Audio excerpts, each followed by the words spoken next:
உனை தெய்வம் என்பதா குருதேவி என்பதா, என்னை பார்த்து பார்த்து வளர்ப்பதனால் அன்னை என்பதா, உனை கடவுள் என்பதா கருணை வடிவம் என்பதா, உனை கடவுள் என்பதா கருணை வடிவம் என்பதா, அம்மா ஞானதானம் தந்த உன்னை தந்தை என்பதா, உனை தெய்வம் என்பதா குருதேவி என்பதா, என்னை பார்த்து பார்த்து வளர்ப்பதனால் அன்னை என்பதா, சேரும் செல்வமெல்லாம் உன் அருளன்றோ, பாடும் பாடலெல்லாம் உன் தயவன்றோ, சேரும் செல்வமெல்லாம் உன் அருளன்றோ, பாடும் பாடலெல்லாம் உன் தயவன்றோ, எந்த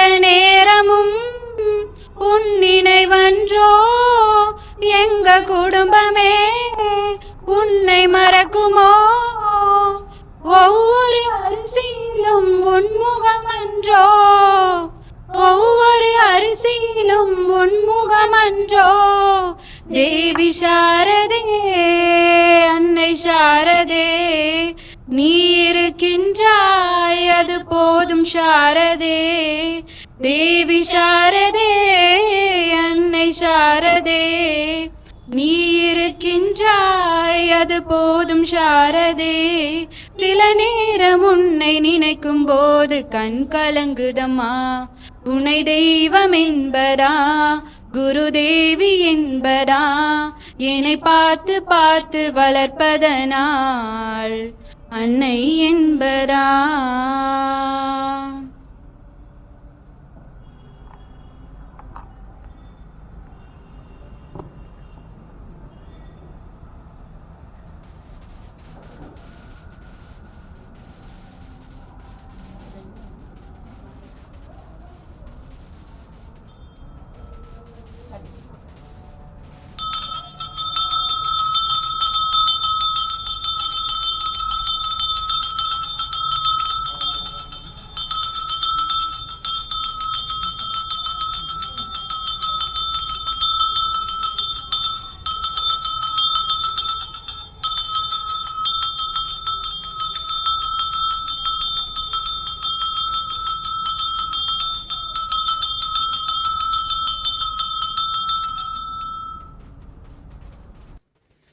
சுவாமிஜி அவர்களுக்கும் அம்பாக்கள் அனைவருக்கும் நமஸ்காரம். ஹரிஹராத்யாஷ்ணயே தேவாஹ சிருஷ்டி ஸ்திதி அந்தகாரஹ சர்வே வையோனி சம்பூதாக ஸ்ருணுஷ்வ நகநந்தினி. இப்பரந்த விரிந்த பிரபஞ்சம் எவ்விதம் உருவானது தெரியுமா? படைப்பு உருவாகும் முன் ஒளியும் இல்லை, இருளும் இல்லை, ஆகாயமும் இல்லை, திசைகளும் இல்லை, ஒளியும் இல்லை, நகர்வும் இல்லை, அனைத்துமே அனாதி மகா சூன்யம், மூல தத்துவம், ஆதி நிசப்தம். அத்தகு அசைவு இல்லாத அமைதியின் உள்ளே ஒரு நிமிடம் ஒரு மென்மையான அதிர்வு எழுந்தது. அந்த அதிர்வே முதற் சக்தி. அதிர்வே ஆற்றலாகி, ஆற்றல் ஒளியாகி, ஒளி பரவலாகி, பரவல் படைப்பானது. அந்த முதற் அதிர்வே ஆதிசக்தி, மூலசக்தி. சக்தி என்பதன் பொருள் இந்த பிரபஞ்சத்தை உருவாக்கும் சீரமைக்கும் வல்லமையை குறிப்பதோடு படைப்பின் கருவறை என்பதாகும். உலகில் உள்ள அனைத்தும் இந்த சக்தியில் இருந்தே தோன்றி அதில் தங்கி அதிலேயே லயிக்கின்றது. எனவேதான் லலிதா சஹஸ்ரநாமத்தில் ஆதிசக்தியை அயோனையே நமக என்றும் யோனி நிலையாய நமக என்றும் போற்றுகிறோம். ஆம், தன்னை தவிர வேறு எந்த மூலமும் இல்லாதவளாகவும் அனைத்தையும் உருவாக்கும் சக்தியை கொண்ட யோனி நிலையமாக பெண்களில் உடலில் உள்ள கருவறையை போல் இந்த பிரபஞ்சத்துக்கே ஒரு கருவறையாக திகழ்பவள்தான் ஆதிசக்தி. சக்தி இல்லையேன் எவ்வித இயக்கமும் இல்லை. அந்த ஆதிசக்தியே தேவி காமாக்கியா. அவளே படைப்பின் உறைவிடம் என்கின்றது சாக்த மரபு. இதோ இங்கே 6 முகங்களுடனும் 12 கரங்களுடனும் காட்சியளிக்கின்றாள். காமாக்கியா என்றால் ஆசைகளை நிறைவேற்றுபவள் என்று பொருள். வெறும் ஆசையாக மட்டுமல்லாமல் அதையே ஆன்மீக சக்தியாக மாற்றுபவள், மோட்சத்தின் வழிகாட்டி அவள். இத்தகு காமாக்கியா தேவியை குறித்த உயரிய கருத்துக்கள் அனைத்தும் 18 உபபுராணங்களுள் ஒன்றான காளிகா புராணத்தில் குறிப்பிடப்பட்டுள்ளது. காமாக்கியா தேவியை பற்றி அறிய வேண்டுமாயின் நாம் சக்தி பீடங்கள் உருவான வரலாற்றை காண வேண்டும். மகாதேவியின் அவதாரமாக தாட்சாயணி எனப்படும் சதிதேவி பிரம்மாவின் மகனான பிரஜாபதி தட்சனுக்கு மகளாக அவதரித்தாள். சிறுவயதிலிருந்தே சிவபக்தி பூண்டாவல் சிவபெருமானையே திருமணம் செய்தாள். இதனை விரும்பாத தட்ச பிரஜாபதி தான் நடத்தும் யாகத்திற்கு சதிதேவிக்கும் எம்பெருமானுக்கும் அழைப்பு விடுக்கவில்லை. எனினும் தந்தை மீது உள்ள பாசத்தின் காரணமாக சிவபெருமானின் சொல்லை மீறி யாகத்திற்கு சென்றார். ஆனால் பரம்பொருள் என்றும் பாராமல் சிவபெருமானை தட்சன் நிந்தித்து பேசியதால் தட்சனால் உருவான தன் உடலை துறக்க அக்னியில் தன் உயிரை தியாகம் செய்தாள். இதனால் துயருற்ற சிவபெருமான் சதியின் உடலை தோளில் சுமந்தவராய் தன் நிலையை மறந்தவராய் ருத்ரதாண்டவமாட அதை தடுக்கும் பொருட்டு மகாவிஷ்ணு தன் சுதர்சன சக்கரத்தால் சதியின் உயிரற்ற உடலை 51 துண்டுகளாக துண்டித்தார். அவ்வாறு துண்டிக்கப்பட்ட சதியின் உடல் பாகங்கள் விழுந்த இடங்களே 51 சக்தி பீடங்களாக உருவாயின. அவற்றுள் தலையாயதும் ஆதி சக்தி பீடமாக விளங்குவதே இதோ இங்கே காணப்படும் காமாக்கியா தேவி. அன்னை உறைந்திருக்கும் இடமே யோனி பீடமாகும். அம்பிகையின் யோனி விழுந்த இடமாக இது கருதப்படுகின்றது. ஏனெனில் சாக்த மரபுபடி படைப்பு இங்கிருந்தே தோன்றுகிறது. நீலாச்சன மலையில் பிரஜோதிஷ்புரத்தில் அன்னை வீற்றிருக்கின்றார். இது தற்போதைய அஸ்ஸாம் மாநிலத்தில் உள்ளது. இவளே பக்தர்களை ரட்சிக்கும் போது லலிதா பரமேஸ்வரியாகவும் தீயவற்றை அழிக்கும் போது அன்னை காளியாகவும் திகழ்கின்றார். இக்கோவிலில் அதிசயமான நிகழ்வு என்னவென்றால் வருடத்தில் 3 நாட்கள் கோவில் நடை சாத்தப்பட்டிருக்கும். அச்சமயத்தில் பிரம்மபுத்திரா நதியின் ஒரு பகுதி சிவப்பு நிறமாக மாறுவதாக ஐதீகம். இதனை அம்புபாச்சி மேளா என்ற விழாவாக அனைத்து சாக்த வழிபாட்டினரும் யோகிகளும் ஞானிகளும் மக்களும் கொண்டாடுகின்றன. இக்கோவில் கருவறையில் அன்னை அருவமாக காட்சியளிக்கின்றார். மேலும் அன்னையை சுற்றி எப்பொழுதும் நீர் சுரந்து கொண்டே இருப்பதாகவும் அறியப்படுகின்றது. இவ்வாறு பெண்மையை போற்றும் உன்னத ஸ்தலமாக இக்கோவிலும் பெண்மையின் உயரிய சக்தியாக அன்னை காமாக்கியா தேவியும் திகழ்கின்றார். அன்னையின் 6 முகங்களும் அவளின் 6 சக்திகளை குறிக்கின்றது. அம்பிகையின் வாகனமான சிம்மம் ஆசையின் எழுச்சியை குறிக்கின்றது. இதுவே இச்சா சக்தி.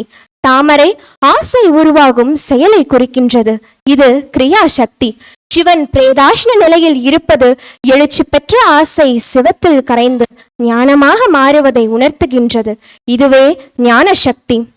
இவ்வாறு காமாக்கியா தேவி படைப்பின் மூலாதாரமாக திகழ்ந்து மனித ஆசையை உயர்த்தி பரிசுத்தமாக ஞானமாக மாற்றும் ஆதிசக்தியாக திகழ்கின்றாள்.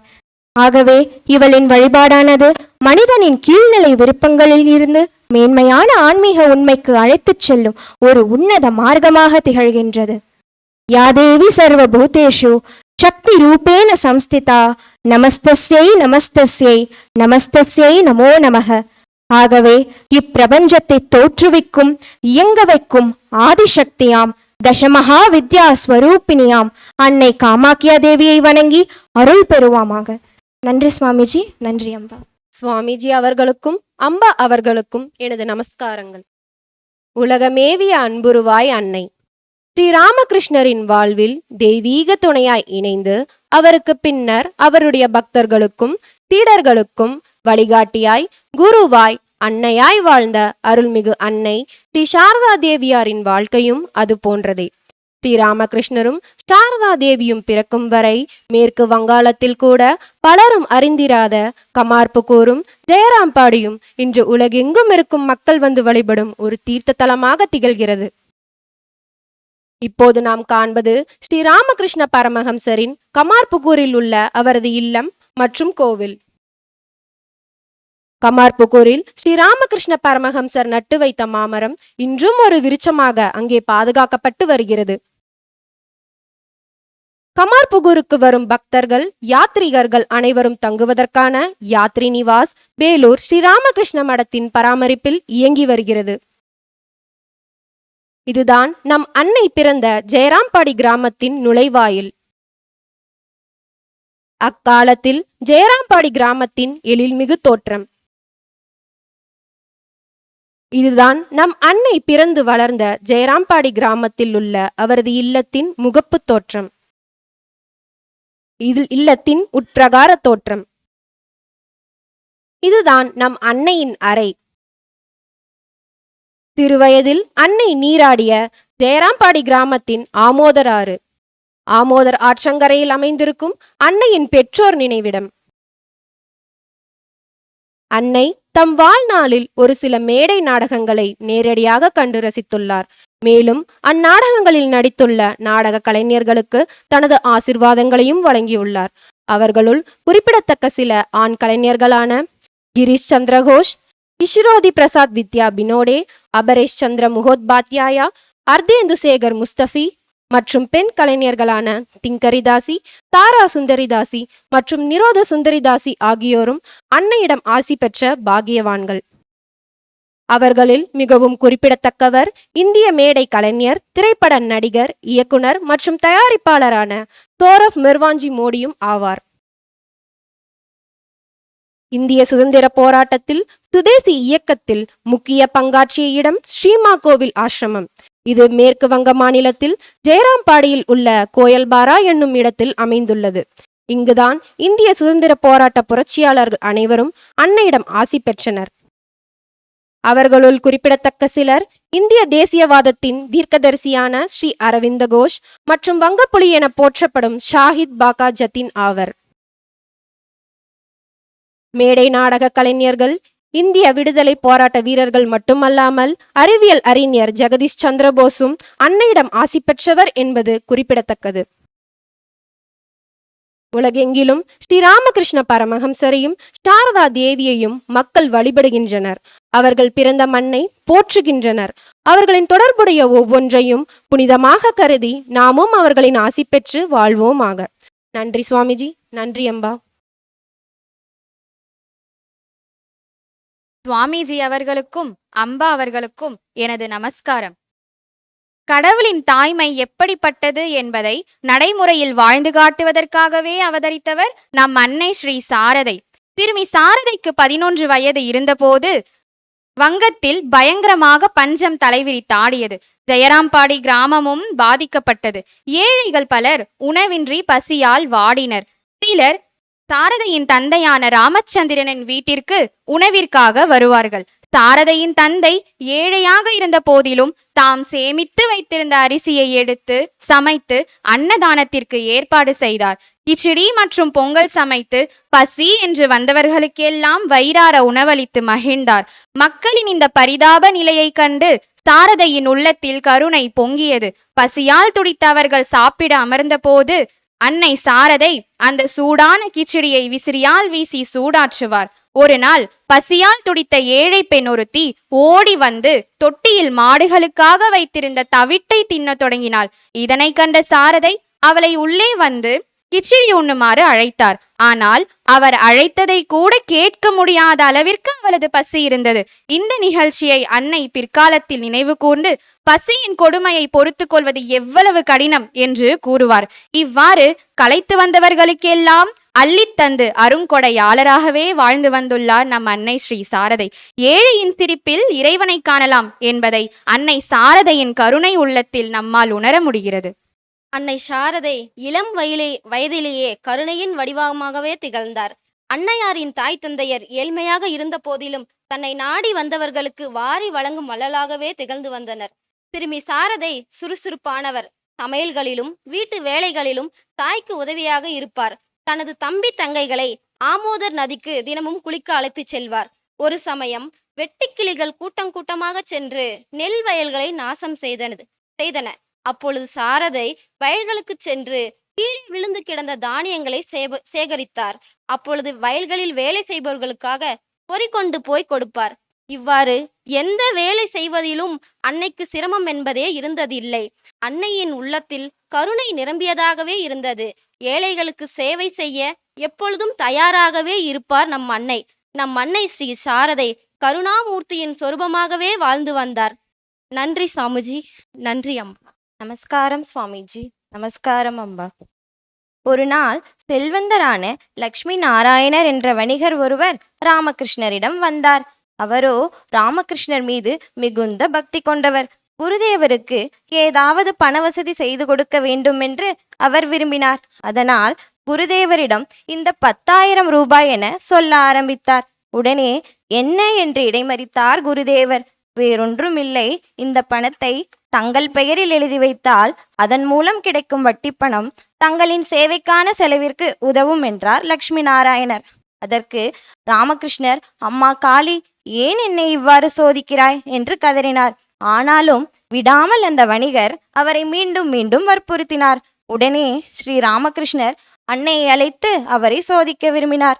அன்னையிடம், இதோ பார், லக்ஷ்மி நாராயணர் இந்த பணத்தை ஏற்றுக்கொள்ளுமாறு என்னை வற்புறுத்துகிறார். என்னால் இந்த பணத்தை தொடக்கூட முடியாது.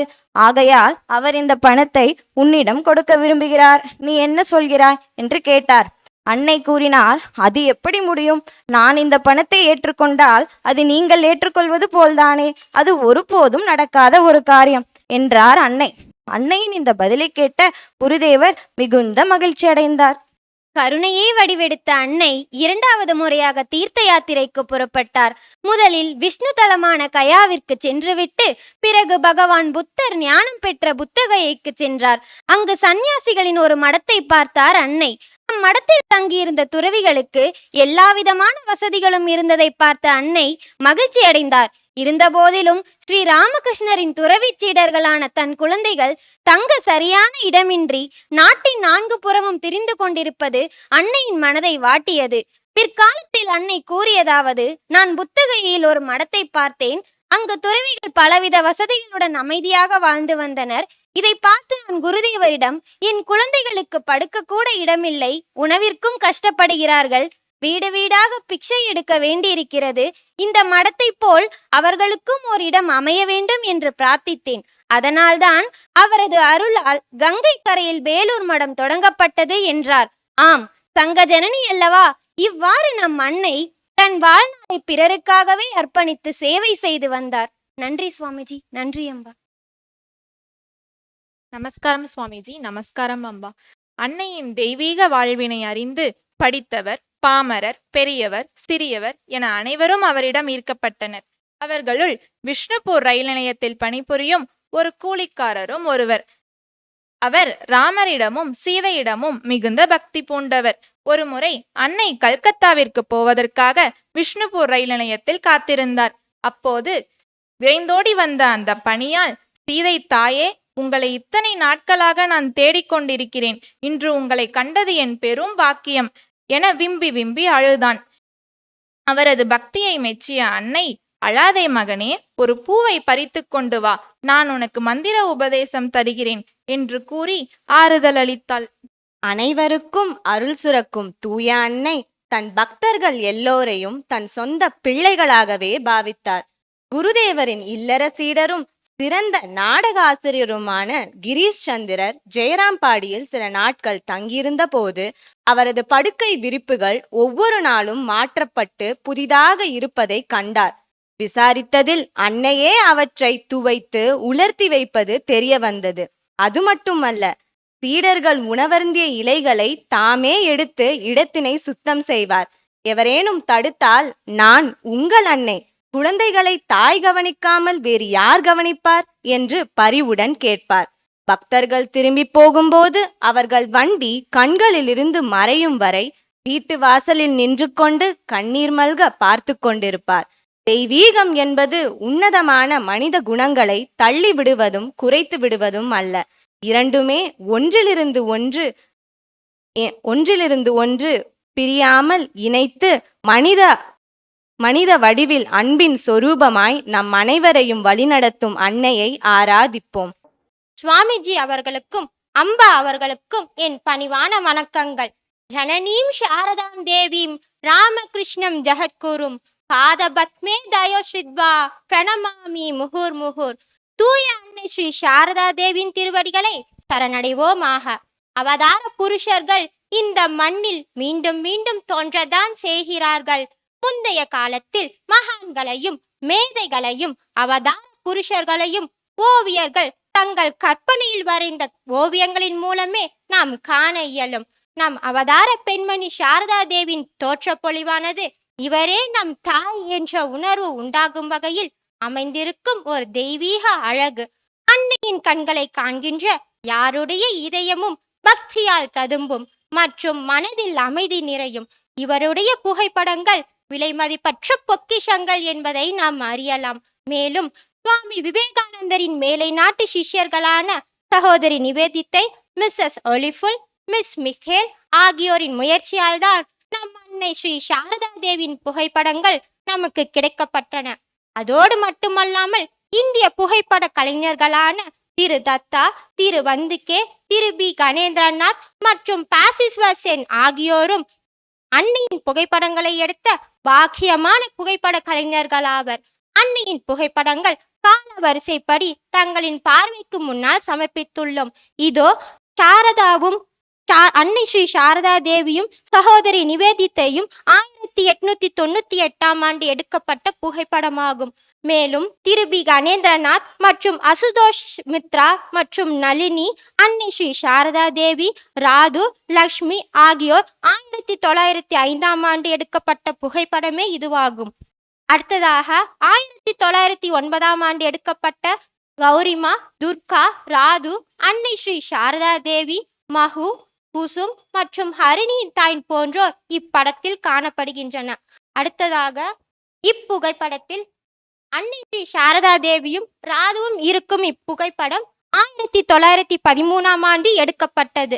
அடுத்ததாக இப்புகைப்படத்தில் அன்னை ஸ்ரீ சாரதா தேவியும் சுரபாலா, ஜாமினி, மகு, நளினி, நந்தராணி மற்றும் மந்தாகினி ஆகியோர் 1920 எடுக்கப்பட்டது. இதுவே அன்னையின் கடைசியாக எடுக்கப்பட்ட புகைப்படமாகும். நன்றி சுவாமிஜி. நன்றி அம்பா.